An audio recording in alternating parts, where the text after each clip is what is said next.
Dito sa aming meeting place once again to continue our service to worship you, dear God. We pray, Panginoon, na ikaw po sana ang maging gabay mo din namin through the Holy Spirit as we listen to your word later on. Ang pangalan po ang mabigyan ng kalwalatian. I pray, God, na ikaw po sana ang patuloy na magbigay sa amin ng humility so that kung ano man po ang mapakinggan namin, galing sa iyong salita ay naitanin po sa aming puso at isipan. At ganoon din po, Panginoon, ay ma-apply po namin sa aming buhay bilang Kristiyan. Once again, Panginoon, nagpapasalamat po kami sa opportunity na ito na kami po ay pwede makinig ng iyong salita. All glory belongs to you, dear God, and all praise in the Lord Jesus Christ. Amen. Remain standing, please. We'll have one song, Brother Dustin.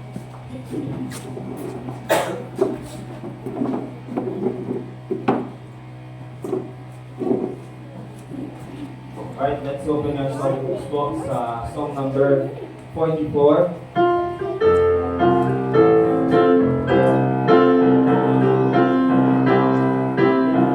Song number 44, We'll Work Till Jesus Comes. Let's sing it on the first now. Oh, land of rest for the eyes, I will the morning come, when I shall lay my armor by and dwell in peace at home. We'll work till Jesus comes, we'll work till Jesus comes, we'll work till Jesus comes, and we'll be gathered home. Till Jesus Christ, my friend, for rest we cease to roam, and lean for summer on His breast, till we cannot be home. We'll work till Jesus comes, we'll work till Jesus comes, we'll work till Jesus comes, and we'll be gathered home. I saw that once my Savior's side, no more my steps shall roam, leaving my brainless chilling tide, and reach my heavenly home. We'll work till Jesus comes, we'll work till Jesus comes, we'll work till Jesus comes, and we'll be gathered home. Amen. Be seated, please, mga friends. So once again, thank you for being here this afternoon. Thank you for staying. Once pa nandito po. At of course, tulad ng sabi ko po kaninang umaga, meron tayong guest speaker, Pastor Darius Upan. Gawin natin sa shot, Darius Upan. Diba? Pero si Pastor Darius po ay nanggaling pa doon sa Itogon kanina. Kaya nahirapan sila sa daan. Kasi yung nasabihan natin, nasasama sana sa ano. Brother Oroz ay sumama. Kaya pag nakita niyo si Brother Oroz dito. Siyempre baka busy naman siya, di ba? Okay ka lang gawin. Kaya tuloy napadaan sila sa, hindi sila dumaan sa John Haynes para But anyway, we're glad that they're here. Si Mrs. niya po, si Ma'am Berlice ay nandun sa labas at of course, katulad ng may mga toddlers ay inaalagaan pa niya si Miguel. 3 years old po siya kasi. 2 years old pa. Okay, kaya cute pa. Alright, but anyway, si Pastor Darius, I think you're sa 30s na. 33. 33. Okay, ni Brother Joshua. Pastor Joshua. 1 year lang yung gap namin. 32 ako eh. Anyway, si Pastor Darius po mamaya ay may pupuntahan pa doon sa Ibisan.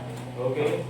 So, they'll just move ahead sa kanilang schedule. Kaya naman natin maging sagabal doon sa kanilang schedule. But I'm sure na He will be a blessing to us this afternoon. Amen? Kaya meron din silang mga video actually na parang yung sa presentation sana. Ang gagawin na lang nila is send nila sa akin. And then send ko sa group chat natin. Okay? Dito sana, may TV dito, Pastor. Kaso, may-ari ng school. Diba kapag nasira, mahal, mga kapatid. Mahal. Alright, so wala naman makapalit. Palitan natin blackboard sana. But anyway, so papakinggan natin si Pastor Darius. He's from Cabuyao, Laguna. And he's a missionary going to Guatemala. Guatemala. Diba? Sila na nakapunta ng Guatemala. Diba? Ganda yan sa ano? Sa Trinidad.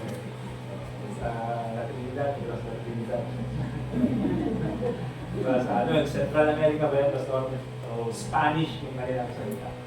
So let's welcome po dito sa ating platform sa Colbis, Pastor Darius. Amen.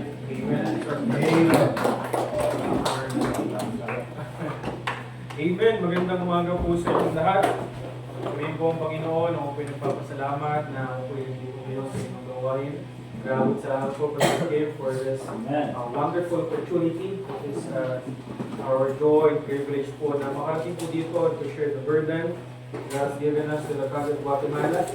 And of course, to minister the giving of God's Word this afternoon.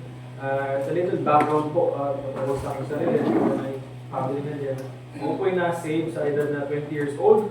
So po, dating manginginom, dating tambay.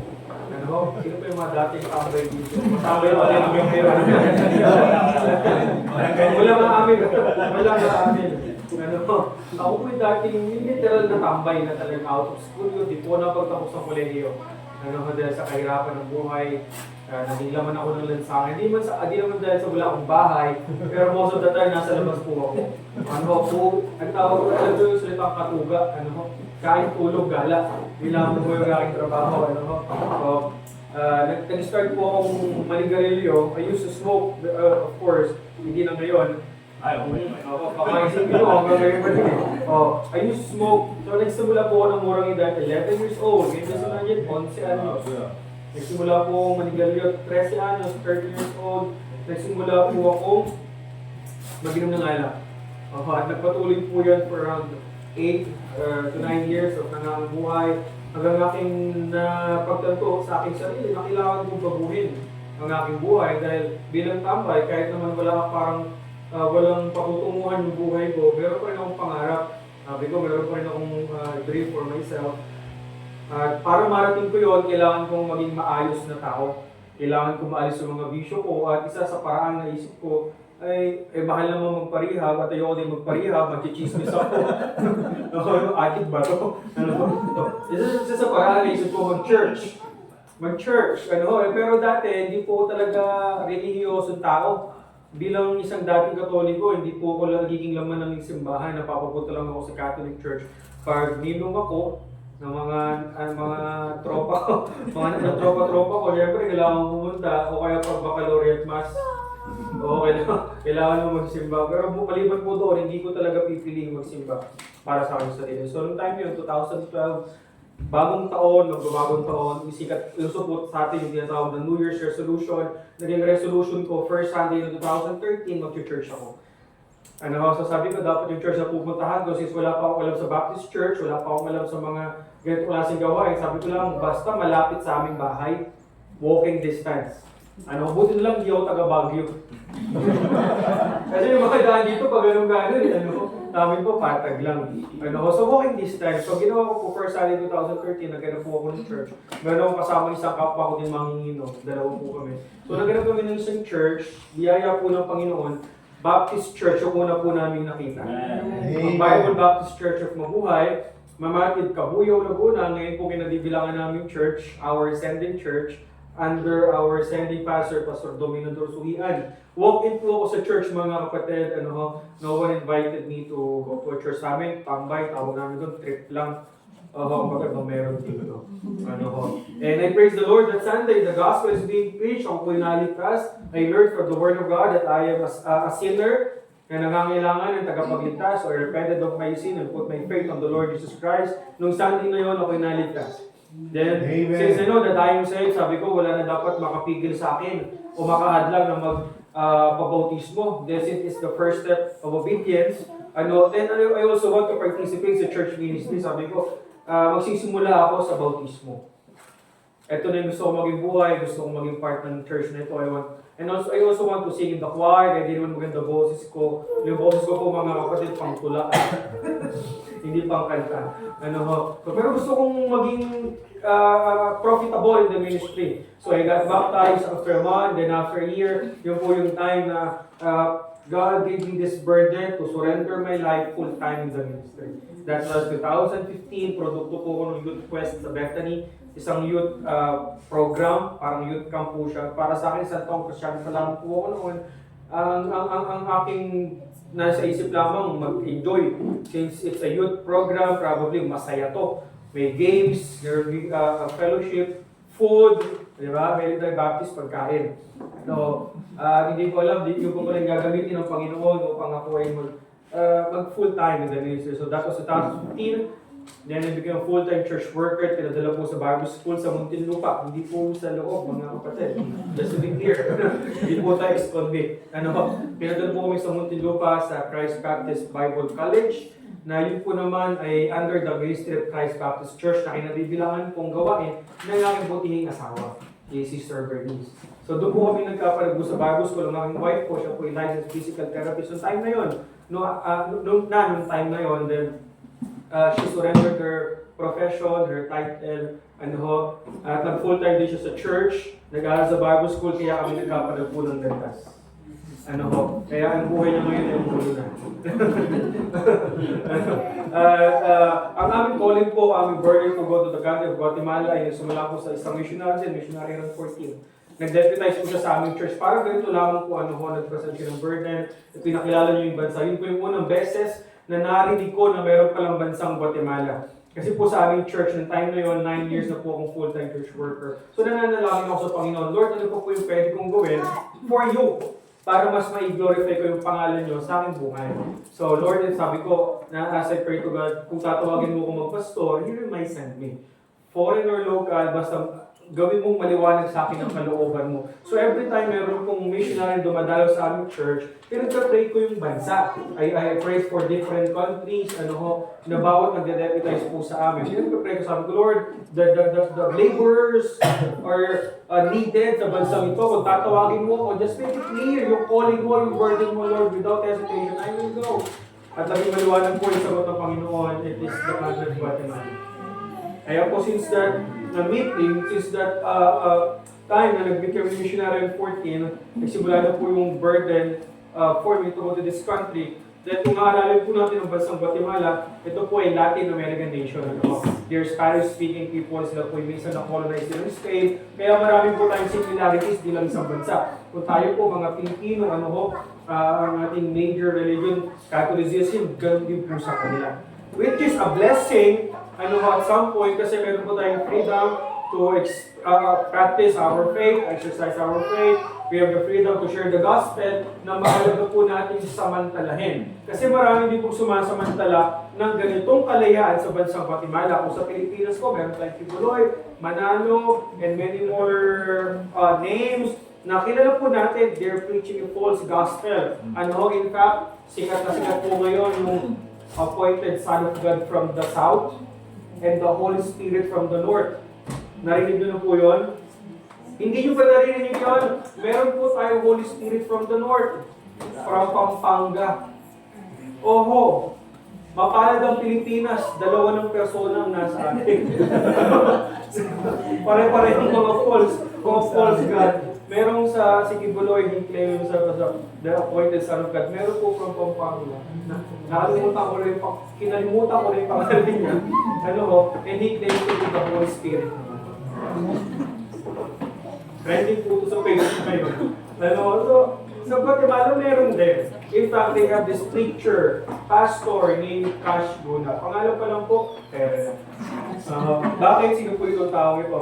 He is one of the richest prosperity gospel preacher in the world. Can you just imagine ang Guatemala ko third world country? Pero andun ko lang isa sa pinakamayamang nangangaral na salita ng maling salita ng Diyos. And he owns one of the biggest church in the world. He has these thousands of deceived followers. Kaya po pangalan pa lang pera niya. Walang naliligtas sa kanyang ministeryo, libo-libo ang nalilit lang. Kaya po mga kapatid, please pray for us.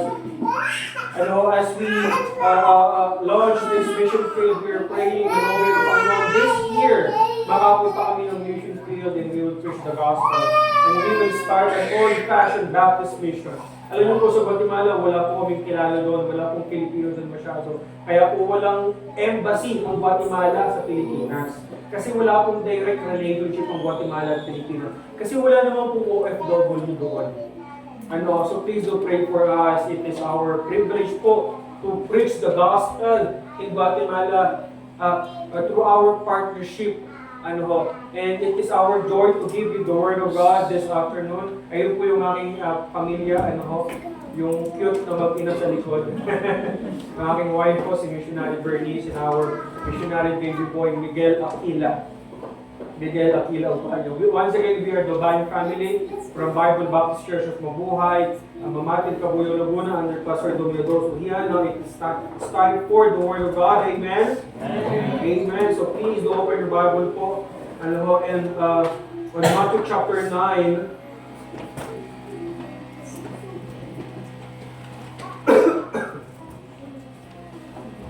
mali yung aking nabasa. On Isaiah chapter 6, verse 8. Isaiah chapter 6, verse 8. Isaiah chapter 6, verse 8, 1 verse po magiging key text po natin sa tanghaling ito. Pwede po tayo tumayo, amen? Dahil ito po ay oras de peligro. Ito po yung oras na nakakantok, yung tipong kakatapos mo lang kumain, tapos makikinig ka ng preaching. Perfect recipe para matulog. Isaiah chapter 6, verse 8, basahin po natin sabay-sabay. The Bible says, ready begin. Also I heard the voice of the Lord saying, whom shall I send, and who will go for us? Then said I, here am I sent. The title of our message, The God Who Sends. The God Who Sends. Tayo po yung manalangin. Heavenly Father, Lord, tayo po yung lumalapit sa trono ng inyong biyaya sa hapon ito. Kinikilala, Panginoon, na wala po kaming magagawa kung wala kayo sa aming buhay. Salamat, Panginoon, for this wonderful afternoon na kami po ay pwedeng magtaas sa aming papuri, maging makapag-aral ang inyong banal na salita. Patawad, Panginoon, sa aming mga pagkukulang, pagkakasaan. I pray, Lord, na kayo po maitaas sa aming kalagitnaan, maging ako po, Panginoon, ginong yung pagkakasalita. Use me, dear Lord, empower me, enable me. Sa Lord, Panginoon, aking pong tunay na mailahad ang inyong salita. Ang inyong mensahe, Panginoon, hindi ang aking isip, hindi ang aking puso. Bagos, Panginoon, ang inyong mensahe para sa mga. Maraming salamat, Panginoon, sa tanghaling ito. And all this we pray in Jesus' name.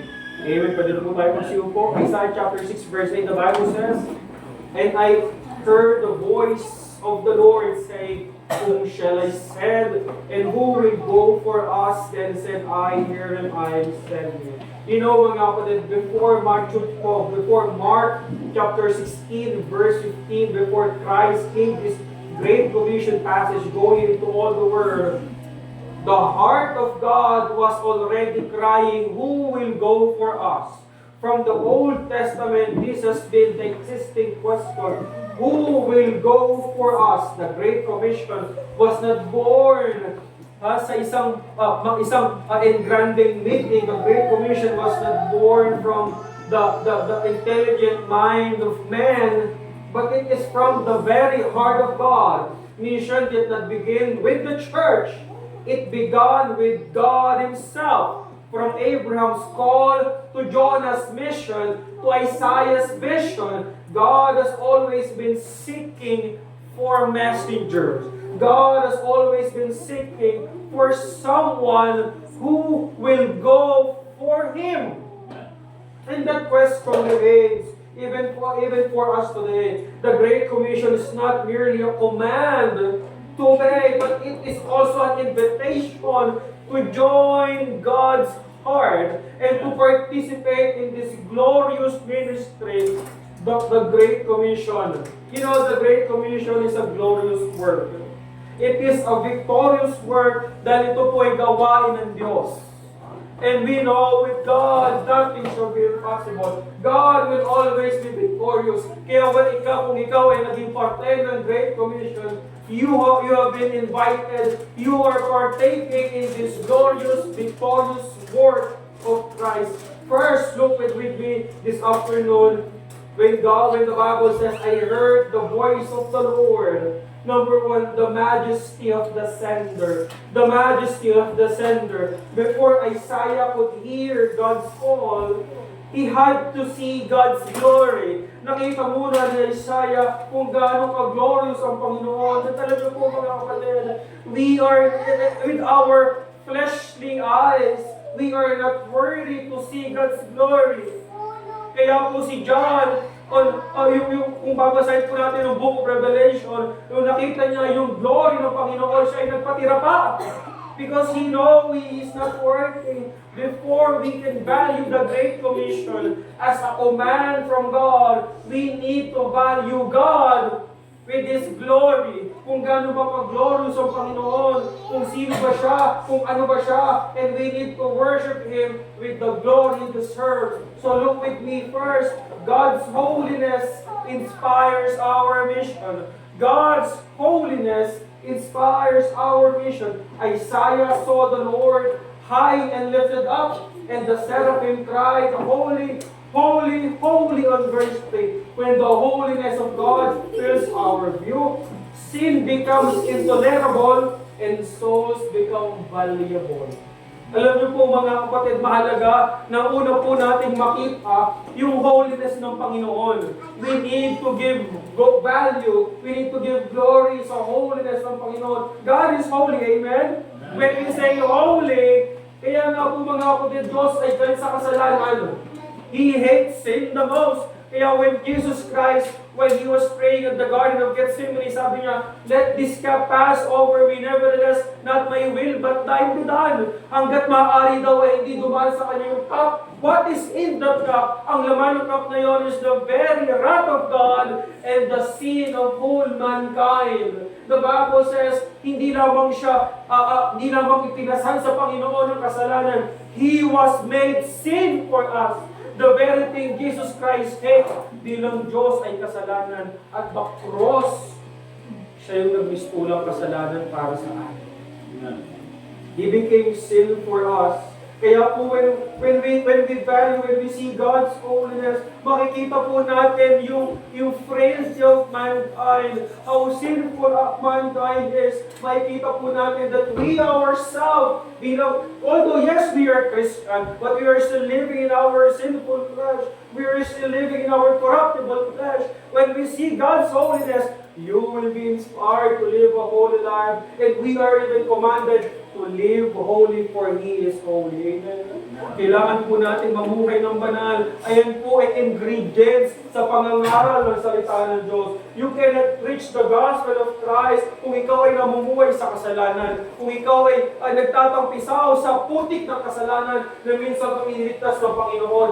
How can we be an effective soul winner and an effective evangelist kung kita ng tao yung dumi sa ating buhay? Amen? Kaya po mahalaga yung testimonya natin bilang mga Kristiyano. At para mapahalagahan po yan, kailangan natin tignan yung ating Diyos na banal. His holiness inspires our mission. God's sovereignty guarantees our mission. God has the highest authority. God is in control. So He guarantees our mission. Mission will always be victorious. The Great Commission will always be victorious. God sits on His throne. He is not resting on His throne, but He is reigning. He is still the King. Alam niyo po, kung pumunta po tayo sa Middle East, Afghanistan, Iran, yung Gaza Strip, yung mga lugar na ito, titignan po natin, sobrang nagugulo. Marami pong mga leader ng mga bansa, they think of themselves as gods, that they can do anything. But God is still on the throne, amen? Gano'n man pong kagulo ang sanlibutan, God is still sitting on His throne, and He is still the King of Kings. If God rules the nation, then nations cannot fail. Only our obedience can. God's sovereignty, God guarantees our mission. God is in control. Alam niyo po mga kapatid, tayo po mga tao, we are finite beings. Hindi natin kaya kontrolin lahat ng bagay. Kaya po sa paligid natin madalas magulo eh. Because we cannot control everything that surrounds us. But God is in control. Amen? Ano mang gulo ng suliranin mo sa buhay, ano mang gulo ng mga nakapaligid sa'yo, God is still in control. And you just need to put your faith in Him. Trust Him. Now whatever happens, nations will be victorious. The majesty of the sender. Pangalawang bagay mga kapatid, the mercy of the Savior. The mercy of the Savior. Bago na Isaiah, when God asked this question, who will go for us? Who will go for us? This is not a command of a tyrant, but the plea of a loving Redeemer. Nagtatanong ang Diyos, sinong ahayo para sa atin? Why? Because of His mercy, He wants people to be saved. Gusto niyo maligtas ang mga tao, amen? Kaya ka nga nandito ngayon eh. Niligtas ka ng Diyos. At hindi lamang ikaw ang gusto iligtas ng Diyos. Gusto niyang iligtas ang sanlibutan, amen? For God so loved the world. It is the will of God. It is the will of God that all should hear the gospel. Kahit po yung kalooban ng Panginoon, God's compassion motivates our mission. I remember Jesus Christ when He saw the multitudes. When He saw the multitudes, what happened? Ano nangyari? Ano bang sinabi niya? Sabi niya ba, hayaan nyo lang sila. Hayaan nyo lang sila. When He saw the multitudes, what did Jesus Christ says? What does the Bible says? He was moved with compassion for them. He was moved with compassion for them.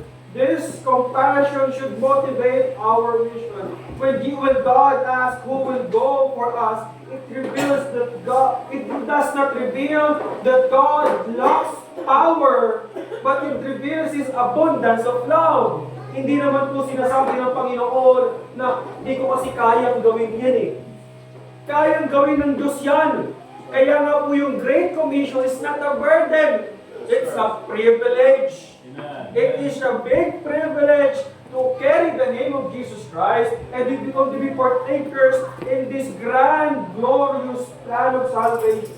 It is God's compassion. It is something that kailangan po natin matutunan sa bawat isa. We need to develop compassion for our soul. Pag titignan mo yung isang tao, ano bang nakikita mo? Pag titigin ka sa labas, pupunta ka sa mall, pupunta ka sa botanical garden, pupunta ka sa Wright Park, pupunta ka dyan sa John Hay, ano nakikita mo? Ang nakikita mo ba yung mga tao na mga talagang mayayaman? Ang makikita mo lamang ba sa kanila yung kanilang estado sa buhay? O ang dapat ba natin makita yung kanilang pangangailangan sa Ebanghelyo ng Panginoong Hesus? We need to see their needs spiritually. Ano man pong yaman ng tao kung wala yung Kristo pupunta sa impyerno. Amen. Ano man pong bait ng tao kung wala yung Kristo pupunta yan sa impyerno. Ano man pong relihiyoso ng tao kung wala yung tunay na Kristo, pupunta pa rin yan ng impyerno. That is what we need today. The motivation for our mission, which is God's compassion. God's patience sustains our mission. Isaiah's mission was to a resistant people. They would hear but not understand. Yet God still sent him. You know, Isaiah was sent sa mga tao na matitigas ang ulo. Amen? Alam niyo po mga kapatid, pareha lang po sa atin yan. And I do believe totoo din sa buhay natin yan. Minsan din naging matigas yung ulo mo sa Ebanghelyo. Minsan ka din naging resistant sa Ebanghelyo. But God works in our heart. All we need to do is to preach the gospel. Minsan po sinasabi natin, huwag na natin puntahan yung mga yan. O kaya, titignan mo yung mga nagagandahang lugar. Hindi na tayo magkakaroon ng compassion sa kanila. Kasi parang ang ganda naman ng buhay nila. Ang pupuntahan natin yung mga mahihirap lamang. Nakaraan na iniisip ko po, paano ba talaga tayo aabot ng mga tao ng mga sinasabi natin, mga nakatataas sa buhay. Paano ba tayo magkakaroon ng tamang compassion for them? Kung nagkaroon ka ng tamang compassion for them, how will you reach them? You know, mga kapatid, as I meditate upon that question, We should reach them in an old-fashioned way. Amen. Sir. Regardless, mga kapatid, you just preach to them the gospel. Give them the gospel. Maniwala man sila sa iyo o hindi, kung ang mahalaga na ibigay mo yung ebanghelyo. You did your part. And let the Holy Spirit work with their heart. Hindi naman po tayo may control ng puso nila. Hindi naman po tayo may control ng desisyon nila. Alam niyo po mga kapatid, all we need to do is to give them the gospel. Kaya nga po when we do saturation and soul winning, we knock on doors, hindi naman tayo namimili ng bahay. Amen? Amen. Maliit o malaki, squatter o magandang village, subdivision, we give the gospel. Amen. And you know, God's patience sustains nation. God is so patient with us. God is so patient with the world. You know, God's patience, yung bawat hininga ng isang unbeliever, that is God's patience. Yes, sir. Kasi pwede naman siyang tapusin ng Diyos. Amen. Makasalanan. Huwag ka na mabuhay. Pero yung mga unbeliever and those atheists and those who do not believe in God and those who mock God, God is still giving them breath every morning. Binibigyan pa sila ng buhay araw-araw. That is God's patience for them. Why? Because God is so merciful na kahit yung mga taong ito, buong puso tumatalikod sa Kanya, binibigyan niya pa din ng oras, ng buhay na ito, nang magkaroon ng pagkakataon, magbago, at tunay na makakilala sa Diyos. Amen. That is God's patience. Kung ang Diyos nga, pasensyoso, dapat tayo din. Sir. Amen. Amen. We should be patient with them. Kung yan man ay matigas ang ulo, invite ka lang invite, ayaw mag-church. Huwag mong tigilan. Amen. Naalala niyo po yung parable ng widow sa anong evil judge. Bakit sumunod yung evil judge? Kasi sabi niya, kukulitin ako ng kukulitin na ito eh. Sige, pagbigyan ko na nga. Kaya po mga kapatid, it's not in vain. Yes, sir. Just knock on doors. Offer Bible studies. Give drops. Offer Bible studies. Invite them to church. Yung mga gusto nating i-invite, kahit tumanggi yan, just keep on pressing on. Ipakita mo yung ebanghelyo sa buhay mo. And once nakita nila, tunay na Kristiyano to. Tunay nga na nagbago ang buhay nito. Alam po mga kapatid, madali sila ma-invite. Pangatlong bagay, amen? The mission of the servant. The mission of the servant, the Bible says on Isaiah once again, here am I, send me. Here am I, send me. Once Isaiah saw the king, he confessed his sins, experienced cleansing, he could finally respond in surrender. True worship leads to willing work.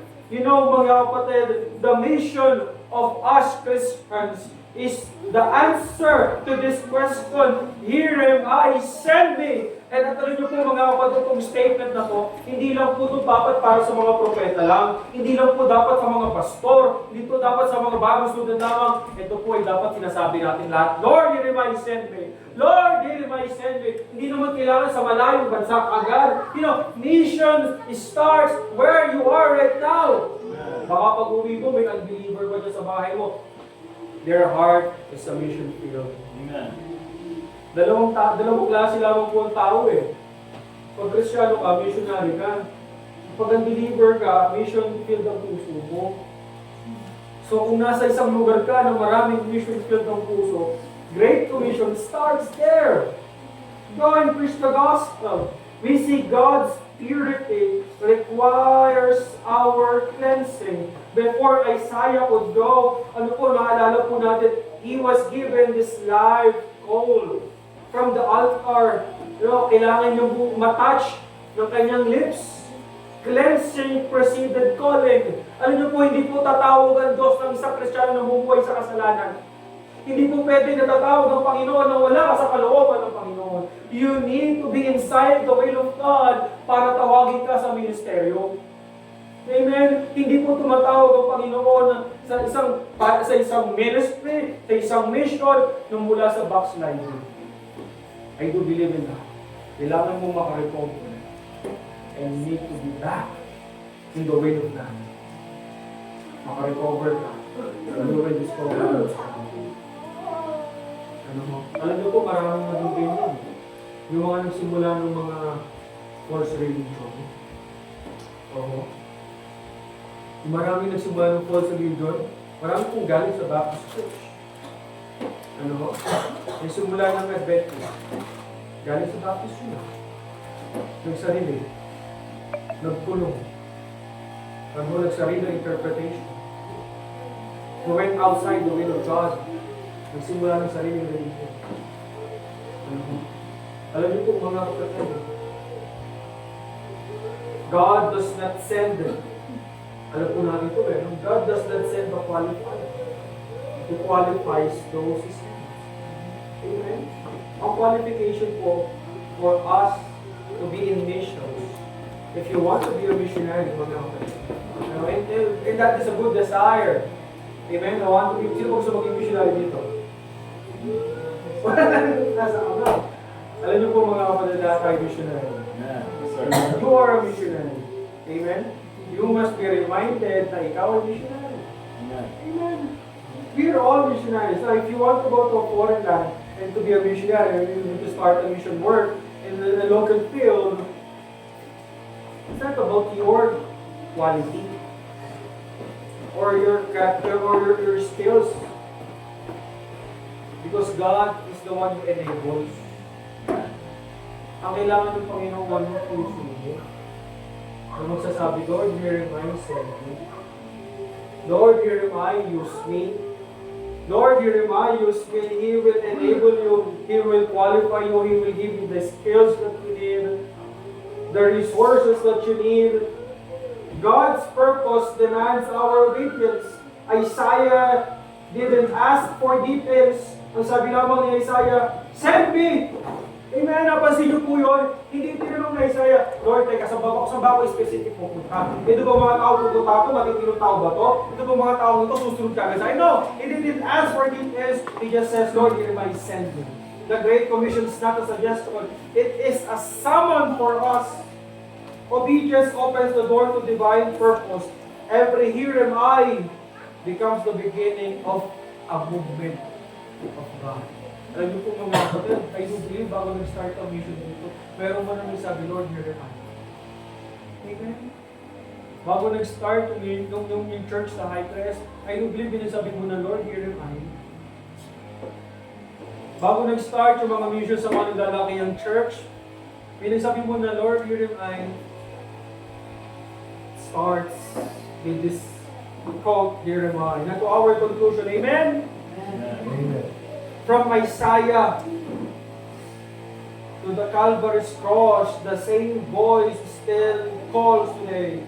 Whom shall I send and who will go for us? The Great Commission is not about geography. It is about theology. Amen? Amen.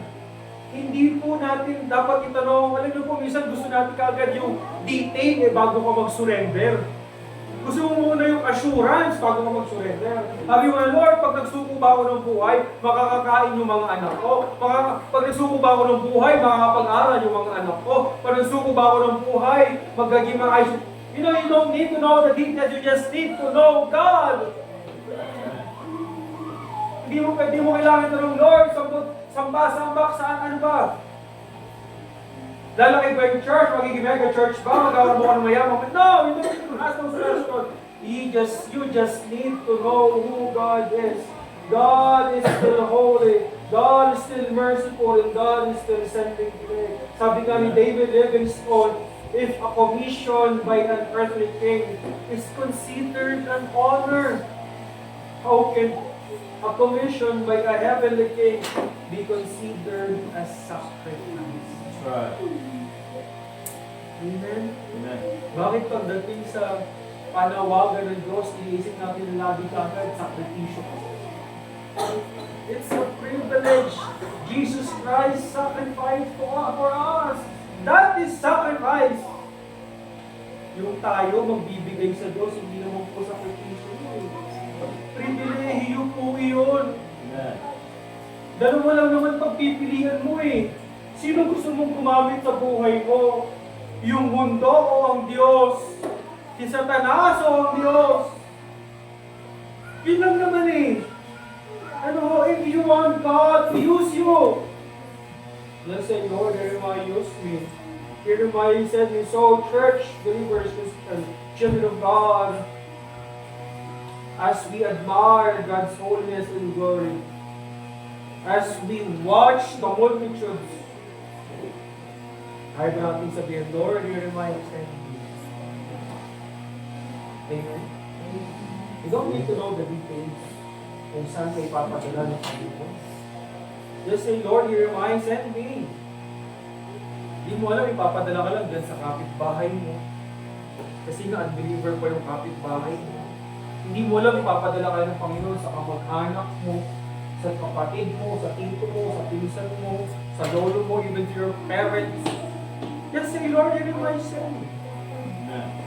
To your co-workers, to your colleagues, to your friends. Just say, here am I, send me. And trust God for you. The God who says, tayo po mo na lang, yes, we stand, Jesus, close in prayer. Heavenly Father, Lord, maraming salamat once again for this reminder from you, for na kami po, Panginoon, na iniligtas po ninyo, not just to seek, but to do service for you, Panginoon. And also, I do believe, Panginoon, tumatawag po rin po kayo ng inyong mga ipapadala as laborers, as workers, as missionaries. At sa mga Panginoon, maging totoo sa aming mga buhay Kristiyano, ang pagiging misyonero. Amin pong maalala, Panginoon, na kami po yung mga ilaw. We are the light of the world. Dahil nasa amin po, Panginoon, nadala namin ang Ebanghelyo. Tulungan niyo po kami, Panginoon, i-fulfill ang inyong will para sa amin. And when we finish this course, this life, Panginoon, na nagbibigay ng kapulihan po sa inyo, by bringing souls at your feet. Panginoon, tulungan niyo po kami sa amin. Maraming salamat, Panginoon, for the privilege na pag-aaral ang inyong mga salita. And let the Holy Spirit, Panginoon, work in our midst. Work with our heart, Panginoon, as we continue to pray. Salamat po sa Pastor. Thank you. Let's pray mga kapatid. Dear God, Heavenly Father, once again, we thank you sa napakinggan po namin mensahe. Lord, once again, I pray that you will continue to work in our hearts. Base po sa mensahe, Panginoon, kung paano po ito naging gamit-gamit sa amin. I pray, Lord, that you give us a humble heart. And once again, sa kung ano man pong prinsipyo nakuha namin, Panginoon, ay nawa po ma-apply namin at we will be obedient once again to your word. Lord, I pray that you continue to use this church to share more the gospel to other people, hindi lang po dito sa aming lugar, kundi sa iba't ibang pong bahagi ng mundo sa pamagitan ng pagsuporta ng missions. Lord, we thank you for missionary Darius Ubanya and his family for their obedience, dear God, to follow your calling and to go to another place na kung saan sila po ay pwedeng magamit po nang sa ganun ay maipahayag pa ang Ebanghelyo sa iba't ibang tao. Makakapakinig po sila ng Ebanghelyo, sila po ay maligtas. So once again, Panginoon, salamat po sa iyong biyaya sa amin for the opportunity to listen to your word. And let's pray in the name of the Lord Jesus Christ. Amen. Alright, be seated please mga kapatid. So, once again, bago po tayo mag-dismiss, again yung announcement po natin kaninang umaga. After po nito ay tutuloy po natin yung ating soul winning. So dito sa right part at dito sa Luwalhati na barangay, dyan po yung pupuntahan natin. May mga pupunta sa Burnham. Okay, so sila Brother Dustin, punta sila ng Burnham. Yung mga gustong sumama sa kanila, pwede rin sumama doon sa Burnham. Okay, at least doon maraming store. Maraming bilihan. But yung dito sa Luwalhati and dito sa right part, okay, and meron din dyan sa Gibraltar, pwede nating puntahan later on. So yun po yung gagawin natin after po yung dismissal natin. And so after po nito mga kapatid, ay meron po tayong mga naka-prepare na ng gift para po sa family nila Missionary Darius. Please do say your thank you to him. And ganun din po sila kasi ay travel pa doon sa Irisan. At alam naman natin ang traffic dito sa Baguio, di ba? Na minsan very unpredictable. Okay? So hopefully makarating sila doon kila Pastor Keith. Okay? Kaya Pastor, salamat po at kayo ay nag-share ng yung burden dito. At salamat sa mga tambay. Diba? Marami kaming, yun sila, hindi kasi ako tambay. Kami hari ng tambay. Joke lang. So, yan. Sila Johnny, tambay yung joke lang. Alright. So, yan, si Lea. Tambay. Hindi naging tambay yan. Yan si Jazer, muntik lang maging tambay. Marami pa na ng pastor. Dustin, naging tambay ka ba? Tambay ka rin. Salamat na lang sa mga tambay. Salamat sa Panginoon tinatawag mga tambay. Amen? Kasi bakit? Yung nagtatrabaho, busy. Sabi ng Panginoon, whom shall I send? Oh, Panginoon. Yun, tambay. Kung anong ginagawa ko, kaya tayo yung pinaka-pastor. Kaya si Pastor, pupunta rin mamaya kay Pastor Lee. Isa rin tambay yun dati. Ayan. So, si Pastor Randy, hindi yun naging tambay. Mabait yun. Si Brother Joshua, ayun, naging tambay din yun. Si Brother Ricky, tambay yun, tambay. Nandiyan na ng Pastor, naging tambay. Diba? Kaya huwag kayong tatambay-tambay. Matawagin kayo ng Panginoon. But anyway, thank you again, Pastor. Let's all stand up, please. And kunin po natin yung ating songbooks. We'll sing one song, and then tayo po ay magdi-dismiss na. Oh, nandito yung anak nila, si Miguel. Ayan, oh. Yan si Ma'am Bernice. Let's get our songbooks. Let's open our songbooks. Look po sa song number... Ano kaya?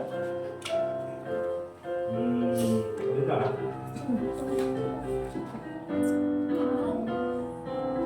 Ano din?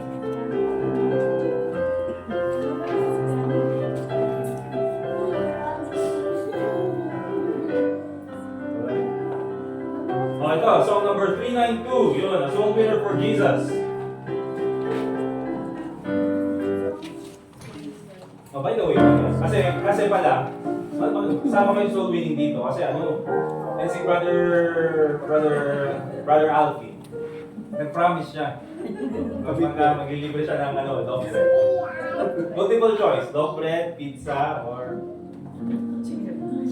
Hindi, dog bread, pizza, or chicharon. Multiple choice. Pressure nyo. Beggars can't be choosers. Alright. Okay, the first stanza. I want to be a soul winner for Jesus every day. He does so much for me. I want to make the lost sinner to leave his every way and be from bondage free. A soul winner for Jesus, a soul winner for Jesus. Oh, let me be each day. A soul winner for Jesus, a soul winner for Jesus. He's done so much for me. Second verse. I want to be a soul winner, bring the lost to Christ, that they His grace they know. I want to live for Christ, and do His blessed will, because He loves me so. A soul winner for Jesus, a soul winner for Jesus. Oh, let me be each day a soul winner for Jesus, a soul winner for Jesus. He's done so much for me. Last verse out there.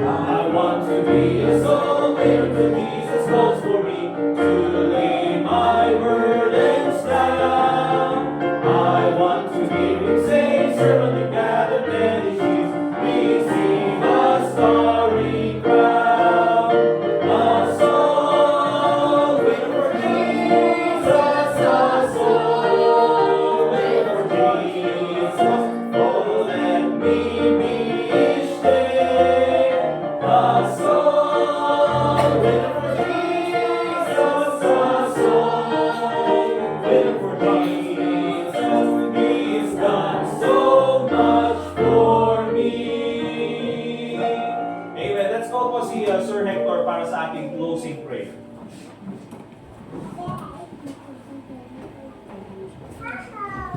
Let's pray. Heavenly Father, thank you again that we have heard your word, we heard your preachers. Thank you for giving us salvation through your Son. Thank you so much that you can use us to be part of your ministry. Yes.